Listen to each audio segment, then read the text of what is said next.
Hey guys, welcome back to my YouTube channel.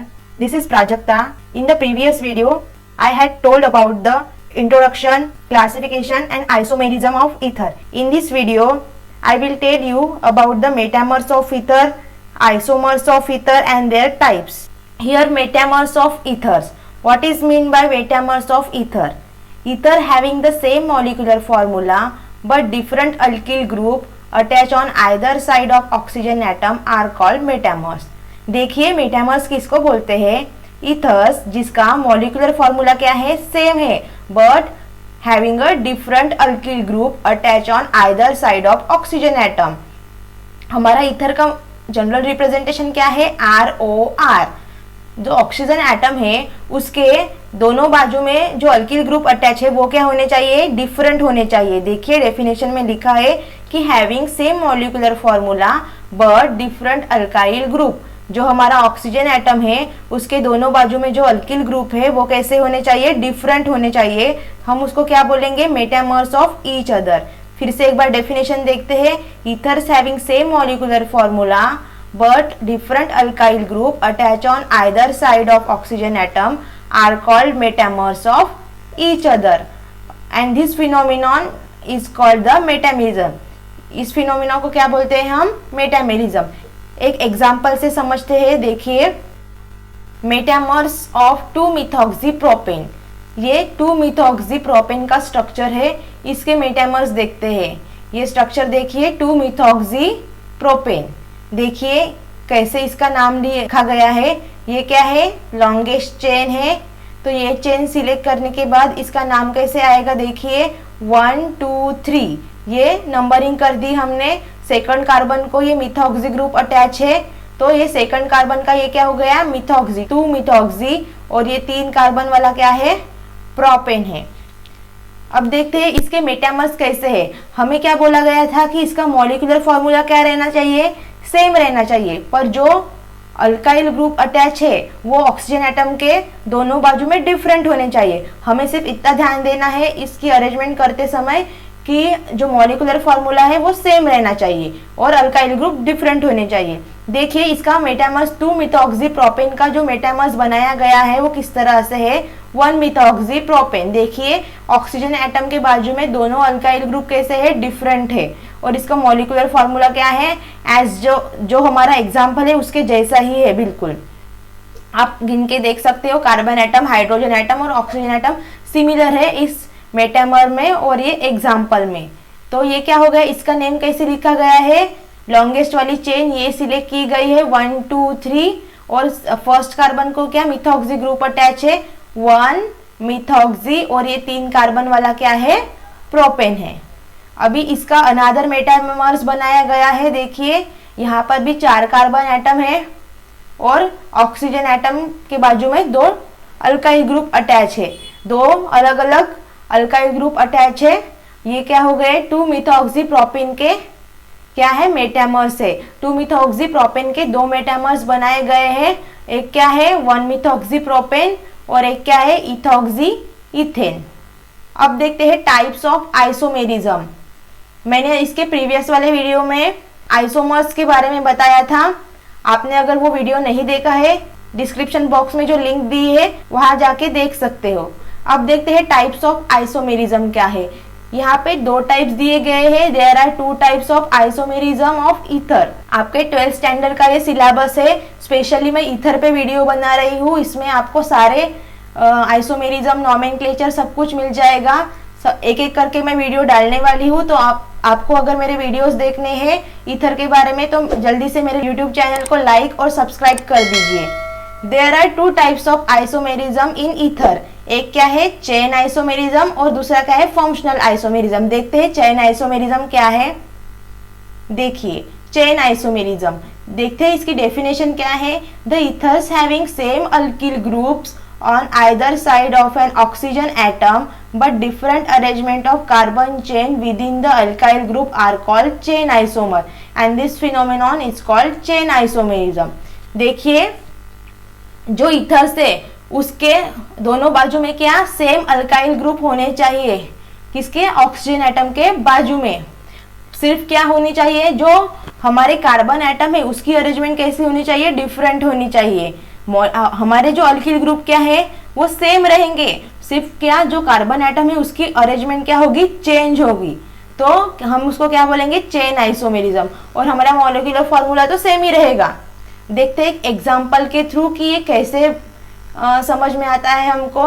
N butyl methyl ether and iso butyl methyl ether are chain isomers of each other. देखते हैं दोनों एक दूसरे के कैसे chain isomers है। ये देखिए, ये क्या है, एन ब्यूटिल मिथिल ईथर है, तो इसका आइसोमर ये 1 मिथॉक्सी 2 मिथिल प्रोपेन है। यहाँ पे कॉमन नेम दिए गए हैं और मैंने यहाँ पे IUPAC नेम लिखे, तो कंफ्यूज मत होइएगा।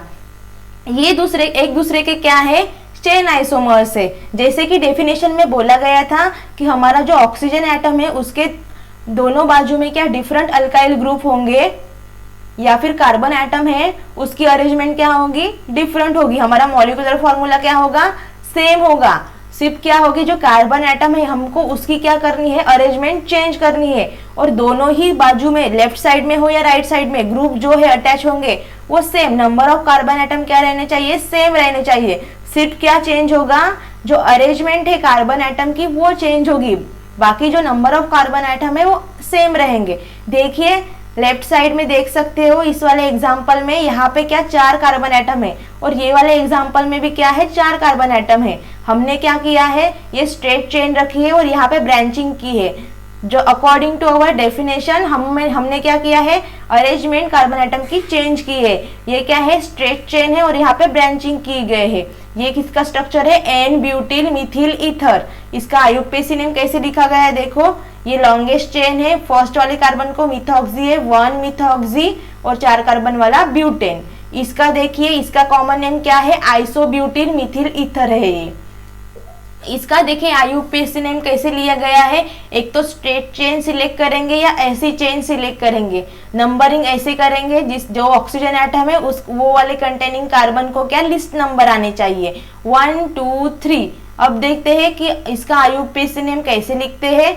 फर्स्ट वाले कार्बन को मिथॉक्सी अटैच है इसलिए 1 मिथॉक्सी, और सेकंड वाले को क्या है 2 मिथाइल, और 3 कार्बन वाला क्या है प्रोपेन। तो देखिए ये था हमारा चेन आइसोमेरिज्म। आई होप आपको समझ में आया हो चेन आइसोमेरिज्म क्या है।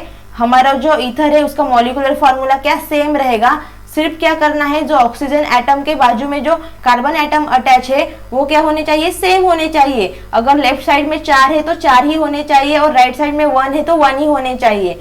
सिर्फ हमको उसकी क्या करनी है, अरेंजमेंट चेंज करनी है। और ये इस एग्जाम्पल के थ्रू आपको समझ में आ गया होगा। अब देखिए फंक्शनल आइसोमेरिज्म, ये है फंक्शनल आइसोमेरिज्म। अब देखते हैं फंक्शनल आइसोमेरिज्म क्या है। An ether and monohydric alcohol containing same number of carbon atom are called functional isomerism and the phenomenon is called functional isomerism। Ether और मोनोहाइड्रिक अल्कोहल मतलब जहाँ पे एक ही हाइड्रोक्सी ग्रुप होंगे। जो हमारा ईथर और मोनोहाइड्रिक अल्कोहल है दोनों में क्या same number of carbon atom होने चाहिए। ये दोनों भी क्या एक दूसरे के फंक्शनल आइसोमेरिज्म है। वो किस तरह से है वो एग्जाम्पल के थ्रू समझते हैं। देखिए एग्जाम्पल, डाइमिथाइल ईथर और इथिल अल्कोहल, ये एक दूसरे के फंक्शनल आइसोमर्स है। Dimethyl ether and ethyl alcohol are functional isomers of each other. ये क्या है, डाइमिथाइल ईथर और ये इथिल अल्कोहल है। आप दोनों भी इसमें काउंट कर सकते हैं, number of hydrogen carbon oxygen same है, इसलिए ये एक दूसरे के क्या है, आइसोमर्स है। और इसको स्पेशली फंक्शनल आइसोमर्स क्यों बोला गया है, क्योंकि दोनों के फंक्शनल ग्रुप क्या है, डिफरेंट है। यहाँ पे ईथर का फंक्शनल ग्रुप है और यहाँ पे अल्कोहल का। इसका देखिए IUPAC नेम क्या, मिथॉक्सी मीथेन, और इसका क्या है, इथेनॉल है। हमारी डेफिनेशन क्या बोलती है कि दोनों का मॉलिक्यूलर फॉर्मूला तो सेम होना चाहिए, पर डिफरेंट क्या है यहाँ पे, फंक्शनल ग्रुप, इसलिए इसको क्या बोले हैं, एक दूसरे के फंक्शनल आइसोमर्स बोले हैं।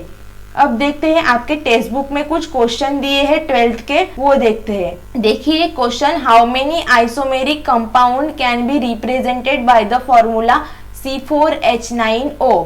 यहाँ पे आपको C4H9O क्या दिया गया है, मॉलिक्यूलर फॉर्मूला दिया गया है। अकॉर्डिंग टू दैट फॉर्मूला आपको कितने आइसोमर्स ड्रॉ करते आने हैं वो देखना है। देखिए ये तो दिया गया है हमको मॉलिक्यूलर फॉर्मूला, तो हम इसके कितने आइसोमर्स ड्रॉ कर सकते हैं। देखिए ये क्या है, 4 आइसोमर्स ऑफ अल्कोहल। जो हमारा अल्कोहल है, हमको तो सिर्फ मॉलिक्यूलर फॉर्मूला दिया गया था, उसके अकॉर्डिंग हम कितने आइसोमर्स ड्रॉ कर सकते हैं।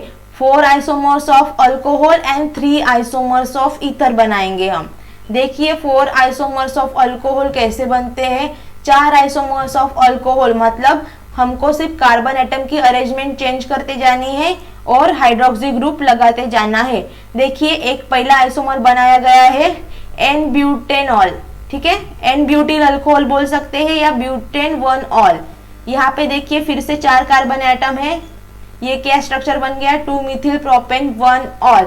यहाँ पे सिर्फ हम कार्बन एटम की अरेंजमेंट चेंज कर रहे हैं और आइसोमर्स बना रहे हैं। यहाँ पे भी देखिए नंबर ऑफ कार्बन एटम 4 ही है, सिर्फ हम ग्रुप्स और अरेंजमेंट कार्बन एटम की चेंज करते जा रहे हैं। ये भी देखिए ये क्या है, टर्शरी ब्यूटिल अल्कोहल है, अपना जाना माना कंपाउंड है। SN1 में SN1 SN2 में देख चुके हैं हम इसको। 2 मिथिल प्रोपेन 2 ऑल इसका नाम है। यहाँ पे भी 4 कार्बन एटम है। तो हमारा जो मॉलिक्यूलर फॉर्मूला था, हमारा मॉलिक्यूलर फॉर्मूला क्या था, C4H10O। C4H10O के हिसाब से हमारे 4 आइसोमर अल्कोहल के बने हैं। अब देखते हैं ईथर के कितने आइसोमर्स बनते हैं। जो हमारा ईथर है उससे हमें 3 आइसोमर्स बनते हैं, 3 आइसोमर्स ऑफ ईथर। देखिए किस तरह से बनाए गए। ईथर का फॉर्मूला ROR है, मतलब हमको क्या करना है, यहाँ पे number of carbon atom change नहीं करने हैं, 4 तो 4 ही रखनी है। सिर्फ हमारा जो मॉलिक्यूलर फॉर्मूला है उसके अकॉर्डिंग अरेंजमेंट करनी है। देखिए यहाँ पे अरेंजमेंट करके 4 कार्बन एटम हमने अरेंज किए हैं, सिर्फ अरेंजमेंट चेंज की है कार्बन एटम की, और नंबर ऑफ कार्बन एटम अगर आप काउंट करोगे तो आपको 4 ही मिलेंगे। इस तरह से हमको 3 आइसोमर मिले हैं ईथर के। एक मिला है मिथॉक्सी प्रोपेन, एक है 2 मिथॉक्सी प्रोपेन और एक क्या है इथॉक्सी इथेन।